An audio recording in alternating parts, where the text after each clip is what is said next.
Hi everyone, कैसे हैं आप सब लोग। वेलकम बैक टू पीएचपी की मज़ेदार सीरीज़ के अंदर।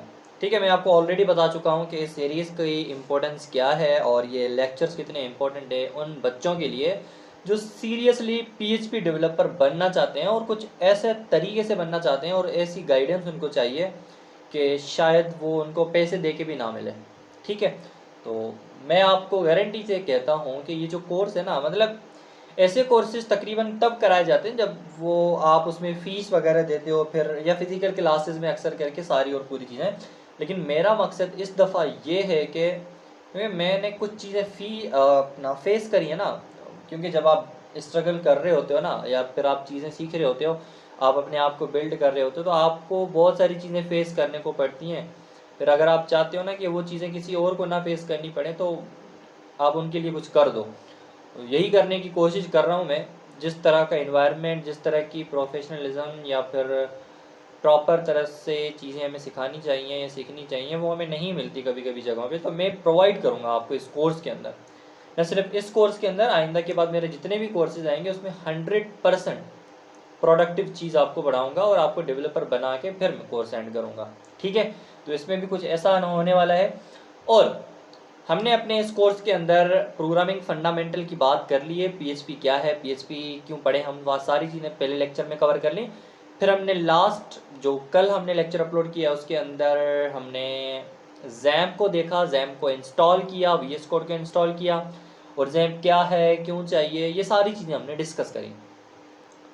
अब आज हम थोड़ा कंफर्टेबल होंगे अपने पीएचपी के साथ कि पीएचपी को यूज़ कैसे करें, किस तरह से, इको क्या है, इको से क्या होता है। फिर दूसरी बात हम ये देखेंगे कि सर्वर की प्रायोरिटीज़ क्या हैं, सर्वर कौन सी फाइल्स को प्रायोरिटाइज करता है, कौन से फाइल टाइप को वो सबसे पहले रन करवाता है। क्योंकि ये चीज़ें थोड़ी कम है, मतलब यूँ समझें कि हल्की सी चीज़ें हैं लेकिन इम्पोर्टेंट बहुत हैं। क्योंकि जब आप बिगिनर होते हैं ना, तो आपको A to Z चीज़ें पढ़नी होती हैं। आपको पता होना चाहिए ना कि सारी चीज़ें, जितनी भी चीज़ें इसके अंदर आती हैं उनके बारे में आपको पता होना चाहिए ना। कि अगर आपसे कोई पूछता है, आप पढ़ रहे हो हाई फाई चीज़ें और आपसे अगर कोई बेसिक सवाल सा करे, आपको दिमाग में ना आए, तो फिर अच्छा नहीं लगता ना इस तरह से। तो आपको सारी चीज़ें आनी चाहिए। तो इम्पोर्टेंट कॉन्सेप्ट जो कि छोटे छोटे हैं लेकिन इम्पोर्टेंट बहुत हैं, वो आपके आज मैं कवर करवाऊंगा। और इको को हम डिफरेंट डिफरेंट एस्पेक्ट से यूज़ करना सीखेंगे और थोड़ा बहुत वेब का फ्लो को देख लेंगे। ठीक है, ताकि हमारा लेक्चर थोड़ा प्रोडक्टिव हो जाए। लेकिन इंपॉर्टेंट चीज़ें हैं इसके अंदर, बहुत इंपॉर्टेंट चीज़ें। तो हमने इसको नाम दे दिया है, और नाम को थोड़ा हम सही से हाईलाइट करने के लिए यहाँ पे पीएचपी इको और सर्वर की प्रायोरिटी एंड उसके बाद वेब का जो फ्लो है, इसको हम समझेंगे इस लेक्चर के अंदर। Echo with string, echo with HTML and मतलब यह है कि अगर हम इको के साथ स्ट्रिंग्स प्रिंट कराएं, नंबर्स प्रिंट कराएं, या फिर हम HTML को लिखें तो कैसे लिख सकते हैं। ठीक है ना, ये सारी चीज़ हम देखेंगे। सर्वर फाइल की प्रायोरिटी क्या है, फिर HTML और PHP की प्रोसेसिंग कैसे होती है, वो सारी चीज़ें आज की इस वीडियो के अंदर हम देख रहे होंगे। ठीक है ना, और ये आपका कुछ रिकेप है कि इसके अंदर क्या क्या होगा, तो इसको छोड़ दो पहले, कोई इशू नहीं है। हम डायरेक्ट आते हैं अपनी स्लाइड के ऊपर। सबसे पहले हम बात करते हैं व्हाट इज़ इको।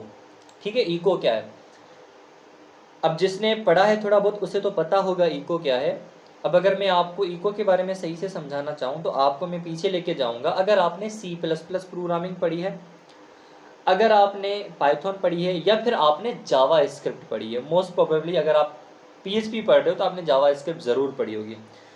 तो हम स्क्रीन पे आउटपुट दिखाने के लिए जावा स्क्रिप्ट में कंसोल पे आउटपुट दिखाने के लिए कौन सी लाइन इस्तेमाल करते थे, कंसोल डॉट लॉग। क्या इस्तेमाल करते थे, कंसोल डॉट लॉग स्क्रीन पे आउटपुट दिखाने के लिए। पाइथन के अंदर हम प्रिंट का इस्तेमाल करते हैं स्क्रीन पे आउटपुट दिखाने के लिए, और हम C++ के अंदर सी आउट का इस्तेमाल करते हैं स्क्रीन पे आउटपुट दिखाने के लिए। इसी तरह से अगर PHP के अंदर किसी भी चीज़ का आउटपुट स्क्रीन पे दिखाना है, ब्राउज़र की बॉडी पे दिखाना है, तो उस चीज़ को हम लिखेंगे इको के अंदर। बस इतना मतलब है इसका। इको क्या करता है, इको के सामने जो भी चीज़ मिलेगी प्रॉपर सिंटैक्स के साथ वो उसको एज ए टेस्ट प्रिंट करा देगा। इसका यही काम है और इसका कोई काम नहीं है। समझ आई बात। देखो यहाँ पे PHP का सबसे पहला और सबसे ज़्यादा होने वाला यूज़ होने वाला command echo is PHP statement that output that print text HTML numbers और वेरिएबल्स टू द ब्राउज़र। ठीक है, क्योंकि हमारा HTML का जो आउटपुट होगा वो ब्राउजर पे दिखेगा, लेकिन HTML प्रोसेस सर्वर पे होती है, ठीक है ना, ये थोड़ा जहन में रखना। उसके बाद it is not a function, it is a language construct, so no parenthesis needed. Mostly जो फंक्शंस होते हैं ना उसके अंदर हम पैरेंथेसिस देते हैं, या फिर जो मेथड्स होते हैं उनके अंदर हम पैरेंथेसिस देते हैं। तो ये जो है ना किसी टाइप का कोई फंक्शन या मेथड वगैरह नहीं है, स्पेशली फंक्शंस आप इसको नहीं कह सकते, ठीक है। ये लैंग्वेज का कंस्ट्रक्ट है, लैंग्वेज का पार्ट है, लैंग्वेज का रिजर्व एक प्रोसेस है, उसको हम यहाँ पे यूज़ करके अपने स्क्रीन पे आउटपुट दिखा सकते हैं, ठीक है। किस तरह से लिखते हैं, बेसिक सेंटेंस क्या है, इक्वल लिखोगे आप और उसके बाद डबल कोटेशन के अंदर कोई भी टेक्स्ट लिखोगे और उसके बाद सेमीकोलन देखो। अब इसको पढ़ने से पहले हम डायरेक्ट इसका कोड करते हैं, ठीक है। चलते हैं अपने VS कोड के अंदर, और ये हमारा लेक्चर नंबर 1 का फोल्डर है, और इसी फोल्डर के अंदर हम लेक्चर नंबर 2 भी बना लेंगे। और यहाँ पे मैंने आपको कल सिखाया था कि आप VS कोड के अंदर किस तरह से काम करेंगे। अगर आप इसके अंदर फाइल बनाना चाहते हो तो इस पर क्लिक करो, लेकिन अगर आप चाहते हो कि इसके साथ बने, इसके अंदर नहीं इसके साथ बने, तो आप इसके पेरेंट पे आप क्लिक करके ऐसे इस पे क्लिक करके फिर आप फोल्डर पे क्लिक करोगे, फिर आप यहाँ पे लेक्चर नंबर 2 इस तरह से लेक्चर नंबर 2 का फोल्डर बना लो, ठीक है। अभी हम यहाँ पे क्या नाम रखेंगे फाइल का, और क्या नाम रखना चाहिए क्या नहीं, वो हम इसके बाद ही देखने वाले हैं। लेकिन अभी मैं आपको कहता हूँ कि आप यहाँ पे सपोज करो लिख लो लेक्चर 1, ठीक है, या यहाँ पे लिख लो प्रिंट स्टेटमेंट डॉट PHP, ठीक है, प्रिंट स्टेटमेंट डॉट PHP। आप इस तरह से कोई नाम लिख दो, क्योंकि मैंने डायरेक्ट इंडेक्स क्यों नहीं लिखा है उसका कॉन्सेप्ट मैं थोड़ा आगे समझाऊंगा, प्रॉपर तरीके से मैं आपको समझाऊंगा। अभी मैंने इसका नाम रखा है प्रिंट स्टेटमेंट डॉट PHP, ठीक है ना। अब ये डॉट PHP मैंने आपको कल बताया था कि PHP की फाइल की एक्सटेंशन है, और अगर आप प्रोग्रामर हो या प्रोग्रामिंग पढ़ रहे हो तो आपको इतना तो पता होगा कि एक्सटेंशन से आपकी फाइल टाइप का पता लगता है, ठीक है। इसको मैं साइड में कर दूंगा, और यहाँ पे अब हम किस तरह से इस्तेमाल करेंगे इको को। अब इको चूंकि PHP का सिंटैक्स है, तो PHP को किस तरह से हम लिखते हैं, यहाँ पे लेस देन की साइन या फिर एंगुलर ब्रैकेट या टैग ओपन वाली साइन, और उसके बाद यहाँ पे आप क्या दोगे, क्वेश्चन मार्क दोगे, और यहाँ पे PHP लिखोगे। अब इसको पूरा यहाँ पे दिखाने के लिए टैप कर दोगे तो ये नीचे आ जाएगा। इसी तरह से आप क्वेश्चन मार्क दे के फिर इसको ग्रेटर देन वाली साइन से या क्लोजिंग टैग से इस तरह से आप इसको बंद कर सकते हो, ठीक है। आई बात समझ में। अब इसके अंदर आप अपना पूरा का पूरा HTML का जो भी सिंटैक्स है वो सारा का सारा यूज़ करोगे, कोड यूज़ करोगे PHP का। अगर आप इसके बगैर करोगे तो वो रेंडर नहीं होगा, सर्वर पे प्रोसेस नहीं होगा और ब्राउज़र पे आउटपुट नहीं दिखाई देगा, ठीक है। तो आप क्या करोगे, इसके अंदर ही लिखोगे। अब मुझे क्या करना है, अब मुझे कुछ भी लिख के ब्राउज़र पे प्रिंट करवाना है, ठीक है। मैं कैसे करवाऊँगा, इस तरह से आप इको करो, और इको के सामने आप स्ट्रिंग को कैसे लिखते हो, डबल कोटेशन के अंदर हेलो वर्ल्ड, ठीक है, और उसके बाद यहाँ पे आप सेमीकोलन दे दोगे, ठीक है। सेमीकोलन क्यों देते हैं ये भी मैं आपको अभी बताता हूँ, रुको ज़रा, पहले हम इसको देखते हैं कि हेलो वर्ल्ड प्रिंट हो रहा है या नहीं। अब इसको मैं रन कैसे करवाऊंगा, देखो ये जावा स्क्रिप्ट नहीं है कि आप ब्राउज़र पे जाके कंसोल करोगे तो रन हो जाएगी। इसके लिए आपको सर्वर को पहले ओपन करना पड़ेगा, फिर आपको लोकल होस्ट को सर्च करके फिर उसके अंदर htdocs के अंदर वगैरह जाके, ये मैंने कल के लेक्चर में बताया था, ठीक है, लेकिन मैं दोबारा बता देता हूँ। सबसे पहले आप यहाँ पे मेक श्योर करो कि आपका जैम्प ओपन है, जैम्प को आप खोलो, जैम्प नहीं बल्कि आपका सर्वर, ये देखो आपका सर्वर चल रहा है, यहाँ पे ग्रीन है तो मतलब ये चल रहा है। अगर नहीं होगा ना तो आप यहाँ पे स्टार्ट करोगे और यहाँ पे ये ग्रीन होगा, उसके बाद आप यहाँ पे स्टार्ट करके फिर भले इसको एग्जिट या क्लोज कर देना। अब ये ओपन है, आपने देख लिया। अब आप क्या करो, आपके पास जो भी ब्राउज़र है उसको ओपन कर दो, जो भी आप यूज़ करना पसंद करते हो उसको इस्तेमाल करो, और यहाँ पे आप सीधा सीधा लिखोगे लोकल होस्ट। क्या लिखोगे, लोकल होस्ट, और कुछ भी नहीं लिखोगे, सिर्फ और सिर्फ आप लोकल होस्ट लिखो। जैसे ही आप लोकल होस्ट लिखोगे और अगर आपका अपाचे वाला सर्वर ऑन है तो इस तरह का कुछ फोल्डर स्ट्रक्चर आपको दिखा देगा। अब ये कहाँ से आ रहा है ये मैंने आपको कल की वीडियो में अच्छे तरीके से बता दिया है, ठीक है। लेकिन हम क्या करेंगे, हम अपने फोल्डर के अंदर जाएंगे। हमारा फोल्डर कौन सा है, अगर आप यहाँ पे देखोगे तो हमारा फोल्डर है PHP कंप्लीट कोर्स 2026, तो वो फोल्डर आपको यहाँ पे दिख जाएगा, PHP कंप्लीट कोर्स, और ये आगे आपको पूरा नाम दिखाएगा 2026, ठीक है। इस पर आप क्लिक करोगे, और क्लिक करने के बाद देखो यहाँ पे लेक्चर 1 और लेक्चर 2, अगर आप यहाँ पे नोट करोगे तो लेक्चर 1 और लेक्चर 2 दोनों आपको यहाँ पे दिखेंगे। लेकिन हमें जो फाइल चलानी है वो लेक्चर नंबर 2 के अंदर है, तो यहाँ पे हम लेक्चर नंबर 2 को क्लिक करेंगे, और उसके बाद अगर आप यहाँ पे देखोगे तो प्रिंट स्टेटमेंट डॉट PHP आपको दिखाई दे रही है। देखो अगर मैं इंडेक्स लिखता ना तो ये मुझे दिखाई नहीं देता, डायरेक्ट इंडेक्स का कोड चल जाता, इसलिए मैंने इंडेक्स अभी नहीं लिखा है। इंडेक्स का फ्लो हम समझते हैं आगे 5-6 मिनट बाद, हमारी जो वीडियो जब आगे जाएगी, जब कॉन्सेप्ट क्लियर हो जाएगा, फिर हम उसी को देखने वाले हैं, बहुत अच्छे से देखने वाले हैं, ठीक है ना। फिलहाल मैंने जो नाम रखा था वो उस नाम की फाइल यहाँ पे आ रही है। अब जैसे ही इस पर क्लिक करूंगा तो इसके अंदर जो भी कोड मैंने लिखा था वो कोड यहाँ पे रेंडर हो जाएगा। अगर आप यहाँ पे देखोगे तो हमने यहाँ पे क्या लिखा था, हेलो वर्ल्ड, और यहाँ पे भी क्या आ रहा है, हेलो वर्ल्ड आ रहा है। समझ आई बात, ठीक है। और अगर मैं यहाँ पे दोबारा क्या कर दूं, इस तरह से इको लिखूं, this is second testing line, ठीक है, इस तरह से, और उसके बाद आप यहाँ पे सेमीकोलन दे दोगे। देखो सेमीकोलन अगर नहीं दोगे ना तो आपको एरर दिखाएगा। एरर क्यों दिखाएगा, क्योंकि वो कंप्लीशन का एक सिंबल होता है कि भाई आपकी यहाँ पे स्टेटमेंट कंप्लीट हो रही है, तो आप इसको यहाँ पे सेमीकोलन दे के बता दो, ठीक है ना। इसको आप यहाँ पे सेव करोगे और सेव करने के बाद वापस इधर आओगे और यहाँ पे आप रिफ्रेश करोगे। जैसे ही रिफ्रेश करोगे देखो hello world this is second testing line. अब आप बोलोगे सर ये एक साथ आ रहा है, अगर आप चाहो तो यहाँ पे आप थोड़ा स्पेस दे दो ताकि ये स्पेस इसके अंदर काउंट हो जाए, अब यहाँ पे थोड़ा स्पेस आ जाएगा। लेकिन अगर आप ये चाह रहे हो कि ये लाइन पूरी की पूरी नीचे आ जाए तो फिर उसके लिए आपके पास सिर्फ अभी के लिए एक तरीका आगे हम पढ़ेंगे। अभी के लिए आप क्या कर सकते हो, ऐसे इको और डबल कोटेशन के अंदर इस तरह से BR दे दोगे, ठीक है ना। अब आपको पता है HTML के अंदर आप पढ़ के आए होगे कि BR का मतलब क्या होता है, न्यू लाइन क्रिएट करना या लाइन को ब्रेक करना, ठीक है ना। तो हम यहाँ पे क्या करेंगे, पहले हेलो वर्ल्ड प्रिंट कराएंगे, फिर लाइन को ब्रेक करेंगे, फिर दिस इज सेकंड लाइन को प्रिंट कराएंगे, और उसके बाद यहाँ पे देखो आपका इसी तरह से सिंटेक्स आ जाएगा।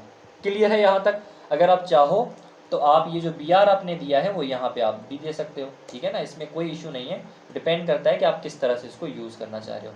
तो इस तरह से भी ये काम कर लेता है, ठीक है। अब ये जो डबल कोटेशन के अंदर है इसे हम स्ट्रिंग कहते हैं, और यहाँ पे आप नंबर्स भी दे सकते हो, ठीक है।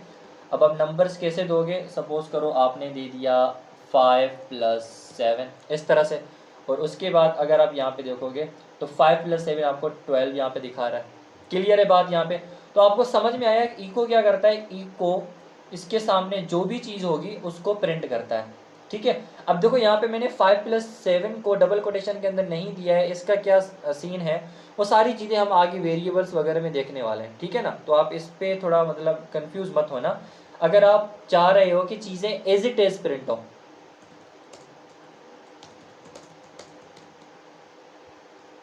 अब देखो यहाँ पे जो मैंने लिखा है ना, ये मैं चाह रहा हूँ एज इट इज, इस पर कोई ऑपरेशन परफॉर्म ना हो, एज इट इज प्रिंट हो जाए, इसीलिए मैंने इसको डबल कोटेशन के अंदर लिख दिया। और अगर मैं यहाँ पे देखूंगा तो ये वाकई में एज इट इज आ जाएगा। लेकिन अगर मैं यहीं पे ये चाहता हूँ कि भाई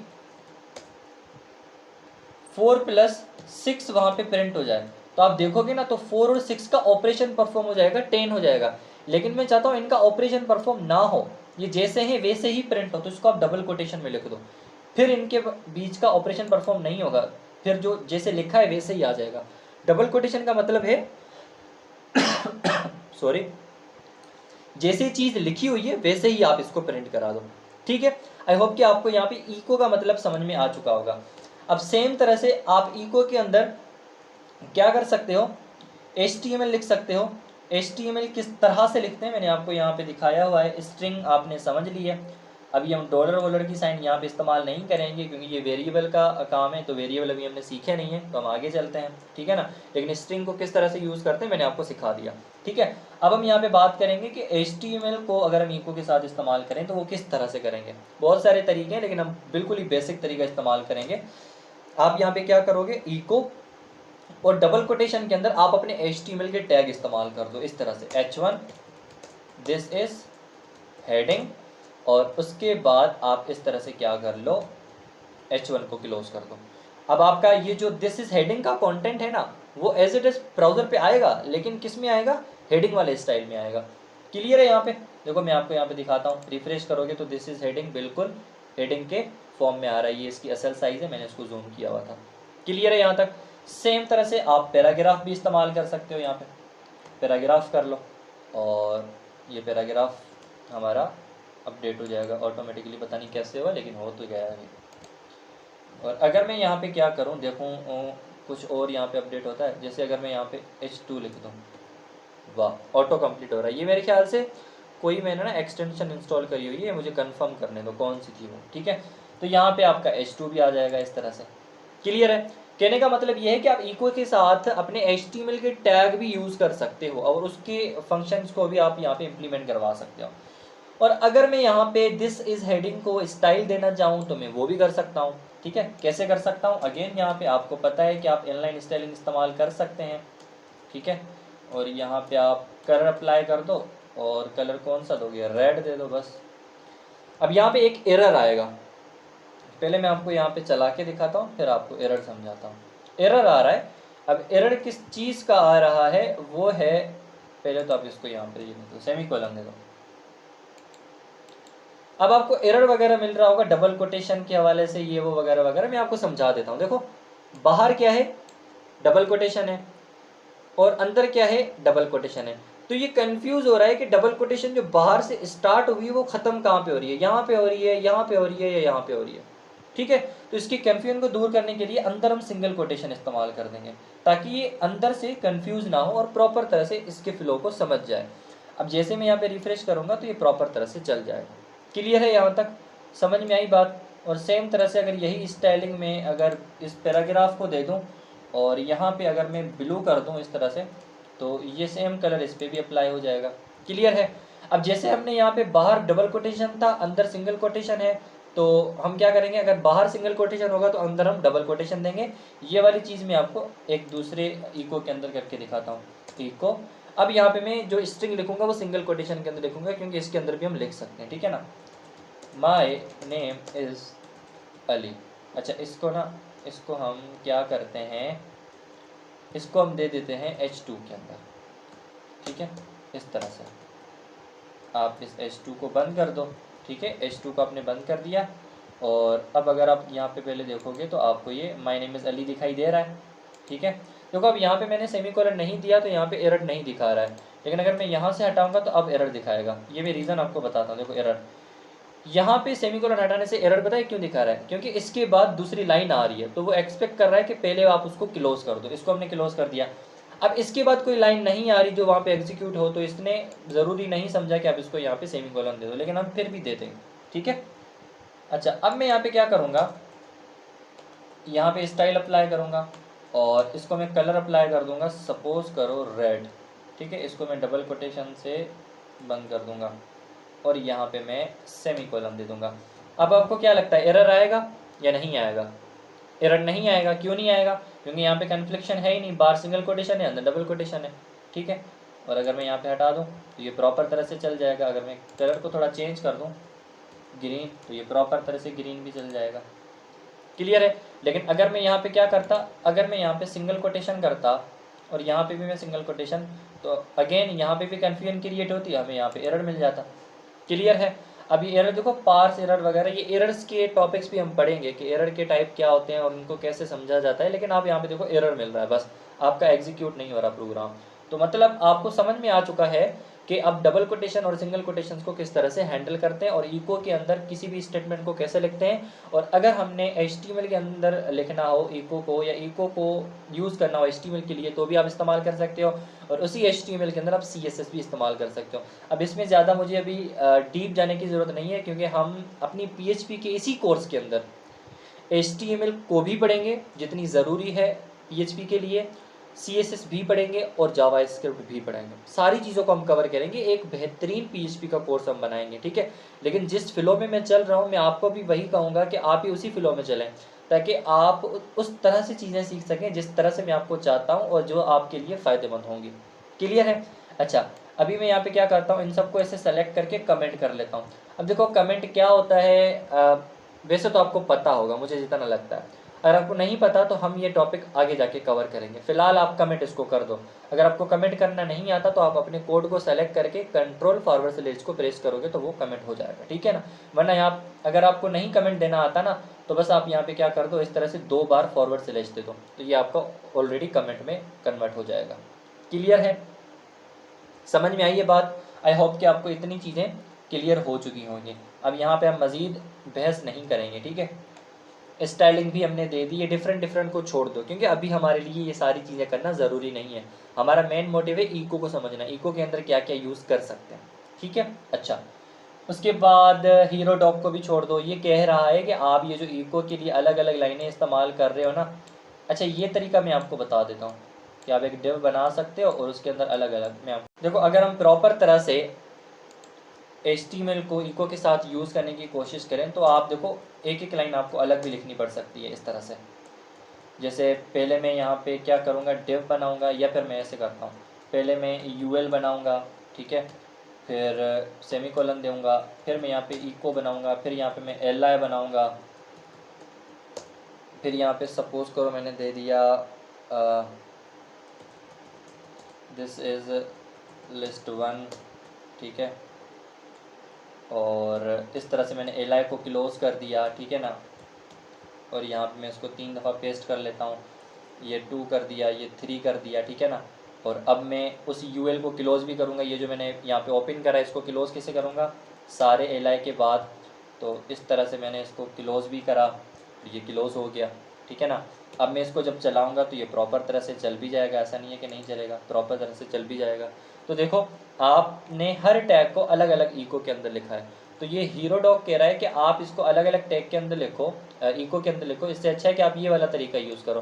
लेकिन मैं नहीं चाह रहा कि आप इसके अंदर घुसो, आपके काम की चीज़ नहीं है, हमने ये सारी चीज़ें आगे जाके करनी ही नहीं है। मैंने आपको समझाना था इको का फ्लो, इको के अंदर क्या क्या कर सकते हो आप, और आपके लिए ज़रूरी भी यही है। बाकी ये एक्स्ट्रा चीज़ें आपको अभी करने की ज़रूरत नहीं है, ठीक है। चलो जी चलते हैं आगे। बहुत इंपॉर्टेंट टॉपिक यहाँ पे, सर्वर फाइल एग्जीक्यूशन प्रायोरिटी, ये बहुत ही इंपॉर्टेंट है। देखो आपके पास जब बड़ी बड़ी वेबसाइट्स होती है ना, उन वेबसाइट्स को जब आप गूगल पे सर्च कर रहे हो तो ना, जैसे ही सर्च कर रहे हो तो उनका एक बाय डिफ़ॉल्ट पेज खुल जाता है। वो पेज बाय डिफ़ॉल्ट क्यों खुलता है भाई, कुछ और भी तो खुल सकता था ना, वही पेज क्यों आता है जो उन्होंने दिया होता है, ठीक है ना।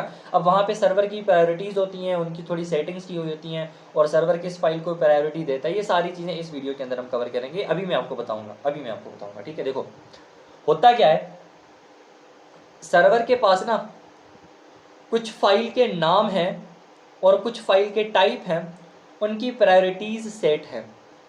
देखो सर्वर कहता है कि अगर आप मुझे कोई भी ऐसी फाइल दोगे जिसका नाम इंडेक्स होगा और उसी फाइल के साथ कोई और भी फाइल होंगी जिसका नाम इंडेक्स नहीं है, तो जब मैं पूरी वेबसाइट को रेंडर करवाऊंगा तो इंडेक्स फाइल को डायरेक्ट एग्जीक्यूट करवा दूंगा।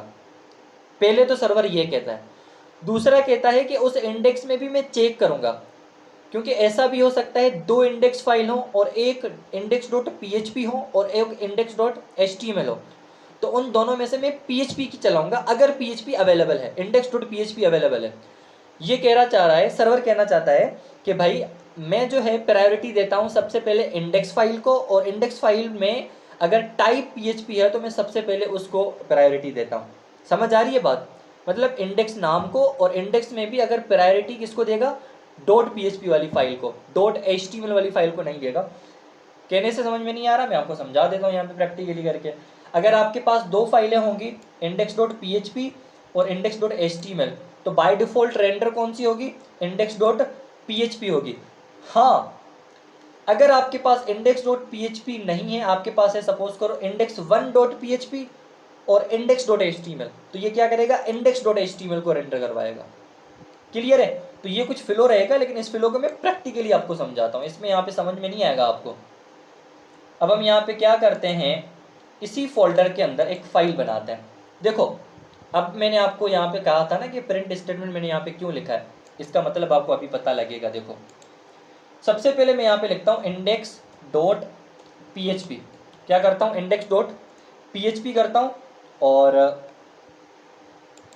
यहाँ पे मैंने सपोज करो इसको हटा दिया।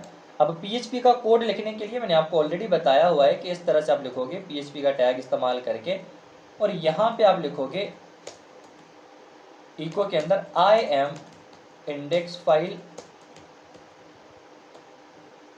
Of PHP will run first, इस तरह से। समझ आई बात। अब यहाँ पे क्या है, इंडेक्स की हमने फाइल बना दी। अब हम यहाँ पे चेक करेंगे, जब हम उस फोल्डर को लोकल उसमें ओपन करते हैं क्या डायरेक्ट यही फाइल चलेगी या फिर यहाँ पे भी हमें सेलेक्ट करना पड़ेगा। देखो यहाँ पे अगर आप यहाँ पे देखोगे, इसको मैं रिफ्रेश करता हूँ, जैसे ही मैं रिफ्रेश करता हूँ ना, इसने मुझे ये नहीं दिखाया कि लेक्चर नंबर 2 वाले फोल्डर के अंदर एक इंडेक्स की फाइल है और एक प्रिंट स्टेटमेंट की फाइल है। इसने डायरेक्ट इंडेक्स वाली फाइल को रेंडर कर दिया, दिखाया नहीं हमें। क्यों? क्योंकि सर्वर ने या सर्वर के पास प्रायोरिटी सेट है, इंडेक्स वाली फाइल दिखेगी वो उसे डायरेक्ट रेंडर करवाएगा। लेकिन अगर मैं क्या करता, इसका मैं फाइल नाम रखता, सपोज करो index1, क्या रखता, index1 रखता, index1.php, इसको मैं सेव करता और उसके बाद यहाँ पे मैं वापस जाता और जब यहाँ पे लेक्चर नंबर 2 में आता तो देखो अब ये डायरेक्ट नहीं रन कर रहा, अब ये डायरेक्ट रन नहीं कर रहा। अब इसने बताया है कि एक index1.php है और एक प्रिंट स्टेटमेंट है, कौन सी चलानी है इसमें से। अब यहाँ पे इसको प्रायोरिटी का पता नहीं चल रहा, क्यों? प्रायोरिटी सिर्फ इंडेक्स फाइल को है। क्लियर है यहाँ पे? अच्छा, अब देखो index.php थी, index.php चल गई थी, लेकिन अब यहाँ पे index.php नहीं है। अगर यहाँ पे index.html होता तो यहाँ पे हम देखते हैं, index.html हमने बनाई है और इसको मैं यहाँ पे हटाता हूँ। इसके अंदर हम सपोज करो लिख लेते हैं index.html टाइटल के अंदर। देखो आप इसके अंदर वो सारी काम कर सकते हैं जैसे मैं इस तरह से कर रहा हूँ कि आप HTML की फाइल भी बना के सर्वर पे रेंडर करवा सकते हो, ठीक है ना। अच्छा जी, यहाँ पे मैं क्या करूँ, h1 दे दूँ और this is index.html file. Clear है? ठीक है। अब मैंने index.html बनाई है, ठीक है। अब मुझे बताओ, मैं रिफ्रेश करूँगा तो मुझे इस तरह से लिस्ट दिखाएगा कि भाई एक index.html है, एक index.php है और एक प्रिंट स्टेटमेंट php है, या फिर डायरेक्ट index.html को रेंडर कर देगा। मैंने स्लाइड में आपको बताया था। अब मैं इसको रिफ्रेश करता हूँ। जैसे ही मैंने इसको रिफ्रेश करा, इसने क्या करा, index.html को डायरेक्ट रेंडर करवा दिया। इसने नहीं बताया कि यहाँ पे index.html है, आप क्या कौन सी सेलेक्ट करोगे। इसको index इसको मिला, इंडेक्स। सर्वर क्या करता है, इंडेक्स नाम को देखता है कि इंडेक्स है, इंडेक्स इसको मिला, फिर ये देखता है कि इंडेक्स पीएचपी वाला भी है या इंडेक्स एचटीएमएल वाला भी है। अगर दोनों होंगे तो ये पीएचपी वाला चलाएगा, लेकिन अगर पीएचपी वाला नहीं है तो index.html को रेंडर कर देगा। अब हम क्या करते हैं, index.php भी रखते हैं और index.html भी रखते हैं। अब यह है दिस इज index.html वाली फाइल, ठीक है ना। अगर मैं इसको रीनेम कर दूं और यहाँ पे क्या कर दूं, खाली इंडेक्स रख लो, ठीक है ना। अब यहाँ पे क्या है, index.php है। इसको मैं सेव करता हूँ। जैसे ही सेव करूँगा उसके बाद जब मैं यहाँ पे वापस आऊँगा, ठीक है ना, देखो इसको मैंने रिफ्रेश करा। अब मैं जब इस पर क्लिक करूँगा तो मुझे बताओ, लिस्ट दिखाएगा कि भाई यहाँ पे index.html भी है, index.php भी है, प्रिंट स्टेटमेंट.php भी है, या फिर डायरेक्ट किसी इंडेक्स को रन कर देगा। अगर वो रन करेगा तो कौन से इंडेक्स को रन करेगा, index.html को करेगा या index.php को करेगा। ये करेगा index.php को। किसको करेगा, index.php को। अगर आपको लग रहा है कि index.html को करेगा तो भी बता दो, करते हैं। देखो क्लिक करूंगा, क्लिक करने के बाद इसने कौन सी फाइल रन करी है, index.php वाली फाइल रन करी है। कैसे पता लगेगा, देखो इसके अंदर क्या लिखा था हमने, आई एम इंडेक्स फाइल। यहाँ पे क्या दिखा रहा है, I am index file. Clear है, बात समझ में आ गई? ठीक है, आई होप कि आपको चीजें यहाँ पे क्लियर हो रही हैं कि सर्वर कौन सी फाइल की प्रायोरिटी सेट करता है, उनके पास कौन सी ऑलरेडी फाइल की प्रायोरिटी सेट है। इसी तरह से अगर मैं अब इसको दोबारा क्या करूं, रीनेम कर दूं, ठीक है। अगर मैं यहाँ पे रीनेम कर दूं, सबसे पहले वो इंडेक्स को देखता है। अगर इसको इंडेक्स नहीं मिल रहा तो फिर ये देखता है डिफॉल्ट को। अगर डिफॉल्ट नहीं है तो फिर होम को देखेगा। देखो इसको भी मैं हटा रहा हूं यहां से। अब यहाँ पे इंडेक्स कोई नहीं है। जब मैं वहां पे रिफ्रेश करूंगा तब तो मुझे वो लिस्ट दिखाएगा कि भाई अब ये चीजें हैं इसके अंदर। अब ये मुझे लिस्ट दिखा रहा है, डायरेक्ट किसी को भी रेंडर नहीं कर रहा। क्यों? क्योंकि इंडेक्स कोई है ही नहीं। लेकिन अगर मैं यहाँ पे इंडेक्स ना दूं और डिफॉल्ट दे दूं, ऐसे default.php, ठीक है। और अब मैं क्या करूं, इसी तरह से php का कोड लिखूं और यहाँ पे मैं अगर इको करवा दूं, ठीक है, दिस इज डिफॉल्ट, ठीक है। यहाँ तक बात समझ में आई? अब मुझे बताना, जब मैं इसको रिफ्रेश करूंगा तो डिफॉल्ट वाली फाइल इस लिस्ट के अंदर दिखाई देगी या फिर वो रेंडर हो जाएगी। ठीक है, सोचो अपने दिमाग में और फिर मैं इसको रिफ्रेश कर रहा हूं। 1 2 3, देखो इसने क्या करा, डिफॉल्ट वाली फाइल को डायरेक्ट रेंडर करवा दिया। कितना इंपॉर्टेंट कॉन्सेप्ट है यार ये। ठीक है ना, अगर आपको समझ में आ जाता है। इसने क्या करा, डिफ़ॉल्ट सबसे पहले इसने देखा कि इंडेक्स वाली फाइल है या नहीं, वेदर वो HTML के अंदर हो या PHP के अंदर, इंडेक्स वाली फाइल है या नहीं। अगर नहीं है तो फिर ये क्या करेगा, डिफ़ॉल्ट को देखेगा। इसको डिफ़ॉल्ट की फाइल मिली, इसने चला दी। समझ आई बात, क्लियर है यहाँ पे कि सबसे पहले ये किसको देखता है, इंडेक्स को देखता है, फिर उसके बाद ये किसको देखता है, डिफ़ॉल्ट को देखता है। इसी तरह से अगर default.php हो और default.html हो तो ये प्रायोरिटी किसको देगा,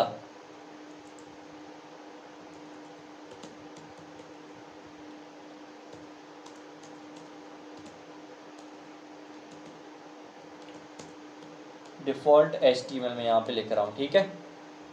अब मुझे बताओ कौन सी फाइल रेंडर होगी, default.php के default.html। देखो सर्वर के पास प्रायोरिटी PHP की ज़्यादा है। अगर दोनों फाइलें एग्जिस्ट करती हैं और उनमें से PHP और HTML तो वो PHP को रिकमेंड करता है, मतलब सबसे पहले प्रायोरिटी देता है। तो ये क्या करेगा, PHP को चला देगा, ठीक है। इसको मैं वापस लेके जाऊँगा और ये क्या करेगा, वापस मुझे बताएगा कि भाई लेक्चर नंबर 2 है, इसके अंदर क्या है, default.html भी है, default.php भी है। इसने क्या करा, दोबारा डिफ़ॉल्ट PHP चला दी। अगर मैं आपको दिखाऊं तो ये डिफ़ॉल्ट HTML वाली फाइल अलग है और डिफ़ॉल्ट PHP वाली अलग है। यहाँ पे सिर्फ दिस इज डिफ़ॉल्ट लिखा हुआ है, तो यहाँ पे भी दिस इज डिफ़ॉल्ट, मतलब default.php चल रहा है। लेकिन अगर default.php को मैं रीनेम कर दूं और अगर मैं यहाँ पे क्या कर दूं, default1 कर दूं, अब कौन सी चलेगी, अब default.html चलेगी, ठीक है। इस पर मैं क्लिक करूंगा तो देखो डिफ़ॉल्ट HTML चल रहा है। क्लियर है, बहुत ही इजी और बहुत ही इंपॉर्टेंट कॉन्सेप्ट है। इसी तरह से आप होम की भी प्रैक्टिस कर सकते हो, आप कंपैरिजन चेक कर सकते हो कि अगर डिफ़ॉल्ट भी हो, होम भी हो, या होम और home.php हो, home.html हो, तो कौन सी प्रायोरिटी सेट होगी। कुछ चीज़ें मैं आपके लिए भी छोड़ रहा हूँ, क्योंकि अगर ये करोगे ना तब आपको मज़ा आएगा और आपको समझ में आएगा कि इसका फ्लो कैसा है। गर्मी कितनी हो रही है यार, ये देखो 2 बज रहे रात के, मैं अभी वीडियो बना रहा हूँ भाई। चलो छोड़ो गर्मी को। हाँ, क्या बोल रहा था मैं, आपको ये प्रैक्टिस करना है कि सर्वर के पास कौन कौन से फाइल की प्रायोरिटी सेट है। इंपॉर्टेंट कॉन्सेप्ट मैं आपको समझा चुका हूँ, क्लियर है यहाँ तक। आई होप कि आपको ये बड़ा अच्छे तरीके से समझ में आया होगा कि प्रायोरिटी का क्या मसला है और कौन सी फाइल पहले चलती है, ठीक है। अच्छा चलते हैं अपनी स्लाइड के अंदर। तो यहाँ पे कह रहा है कि index.php है और अगर index.html है तो index.php चलेगी। इसी तरह से अगर index.html और index.htm और HTML दोनों एक ही हैं, HTML का पुराना फाइल टाइप है, तो अगर दोनों HTML और HTM हैं तो फिर यहाँ पे ये क्या करेगा, HTML को रेंडर करवाएगा, ठीक है। इसी तरह से default.php है और home.php है तो ये डिफ़ॉल्ट को पहले चलाएगा, अगर ये भी नहीं है तो ये होम को चलाएगा, ठीक है। इसको आप थोड़ा प्रैक्टिस करना अच्छे तरीके से। अच्छा जी, ये यहाँ पे बता भी रहा है कुछ, जब URL में फ़ाइल का नाम नहीं लिखा लोकल होस्ट वगैरह में तो सर्वर अपने डिफ़ॉल्ट लिस्ट को हिसाब से फ़ाइल ढूंढता है। मतलब अगर इंडेक्स है तो इंडेक्स को चलाएगा, अगर इंडेक्स नहीं है तो डिफ़ॉल्ट को देखेगा, डिफ़ॉल्ट नहीं है तो होम को देखेगा। क्लियर है, करके देख लेते हैं होम वाला भी। अब यहाँ पे मैं सबको हटा रहा हूँ, सबके नाम चेंज कर रहा हूँ, इसको भी मैं 2 कर रहा हूँ। अब यहाँ पे ऐसा कोई भी नहीं है जो डायरेक्ट चल जाए, ठीक है। अगर यहाँ पे मैं देखूँगा तो ऐसा कोई भी नहीं है जो डायरेक्ट चल जाए और यहाँ पे मुझे ये लिस्ट दिखा देगा, अभी लिस्ट दिखा रहा है। लेकिन अगर मैं क्या करूँ, यहाँ पे home.php चला दूँ, home.php, तो अब ये क्या करेगा, अगर मैं यहाँ पे कोड लिख दूँ echo hello world I am home, ठीक है, ये मैंने यहाँ पे रन कर दिया। अब मुझे बताओ जब मैं इसको रिफ्रेश करूँगा तो होम भी यहाँ पे दिखाई देगा लिस्ट में या वो रेंडर हो जाएगा। अब ना तो इसे इंडेक्स मिल रहा है ना तो इसे डिफ़ॉल्ट मिल रहा है, उसके बाद ये होम को ही देखेगा, अगर होम है तो होम को रेंडर करवा देगा। जैसे मैं इसको रिफ्रेश करूँगा तो होम यहाँ पे रेंडर हो जाएगा। क्लियर है, बहुत ही प्यारा और बहुत ही अच्छा कॉन्सेप्ट था। आई होप कि आपको समझ में आया होगा। चलते हैं नेक्स्ट स्लाइड के ऊपर, ठीक है। अच्छा, index.html जो है ना वो प्रोसेस नहीं होती, वो डायरेक्ट अच्छा यहाँ पे प्रोसेस का है या क्या है। अच्छा, एक तरफ अगर index.html हो और अगर एक तरफ index.php है तो कौन सी रन होगी, index.php। ये मैंने आपको ऑलरेडी बता दिया, प्रैक्टिस करके भी आपको दिखा दिया। उसके बाद ब्राउज़र से सर्वर तक ये मैंने ऑलरेडी आपको बताया हुआ है कि मतलब वेबसाइट किस तरह से काम करती है। ब्राउज़र हमारा क्लाइंट का काम करता है, उसके अंदर हम यूआरएल लिखते हैं, तो फिर वो क्या होता है कि यूआरएल फिर आईपी में कन्वर्ट करता है, आईपी में कन्वर्ट होता है, और उसे आईपी में कन्वर्ट करता कौन है, डीएनएस करता है। फिर वहाँ पे एचटीटीपी रिक्वेस्ट होती हैं, फिर वो सर्वर पे जाती हैं, फिर उसको सर्वर प्रोसेस करता है, प्रोसेस करने के बाद जो है ना रिजल्ट फाइंड करता है, फिर उसको रिस्पॉन्स कर देता है वापस ब्राउज़र के ऊपर। तो ये सारा फ्लो मैंने आपको ऑलरेडी समझाया हुआ है, ठीक है ना। इसमें थ्योरेटिकली समझना इतना कोई ज़रूरी नहीं है, तो इसको भी हम स्किप करने लगे, ठीक है। अच्छा, उसके बाद फाइल की एग्जीक्यूशन और स्टेप बाय स्टेप, देखो ये रीडिंग की चीज़ें हैं। ब्राउज़र क्या करेगा, रिक्वेस्ट भेजेगा और उस रिक्वेस्ट को हम एचटीटीपी रिक्वेस्ट कहेंगे। फिर क्या करेगा, अपाची हमारा सर्वर है, वो उस रिक्वेस्ट को रिसीव करेगा, फिर वो एक्टिवेट करेगा पीएचपी के इंजन को, जो क्या करेगा, एग्जीक्यूट करेगा, पार्स करेगा, पूरी की पूरी फाइल को, कोड को प्रोसेस करेगा। प्रोसेस करने के बाद क्या करेगा, एचटीटीपी रिस्पॉन्स जाएगा किसके पास, सर्वर के पास। सर्वर क्या करे, एचटीटीपी रिस्पॉन्स जाएगा ब्राउज़र के पास, और ब्राउज़र उसको रेंडर कर देगा पूरी वेबसाइट के फॉर्म में, ठीक है।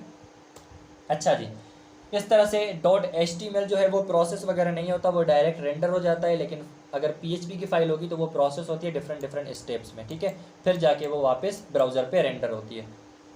अच्छा, उसके बाद आई थिंक ये कुछ नहीं है, इतना ही ज़रूरी था हमारे लिए, और यही आपके लिए बहुत ज़रूरी है। थ्योरेटिकल चीज़ों में हम नहीं घुसेंगे, जो इंपॉर्टेंट कॉन्सेप्ट था वो मैंने आपको पढ़ा दिया। आई होप कि इस वीडियो के अंदर आपको मज़ा आया होगा, और मुझे तो बड़ा मज़ा आया। ये पसीना देख रहे हो मेरा, ठीक है ना। एहसास कर लिया करो गरीबों, ठीक है। पानी पीना पड़ेगा, डाइजेशन कम हो जाएगी।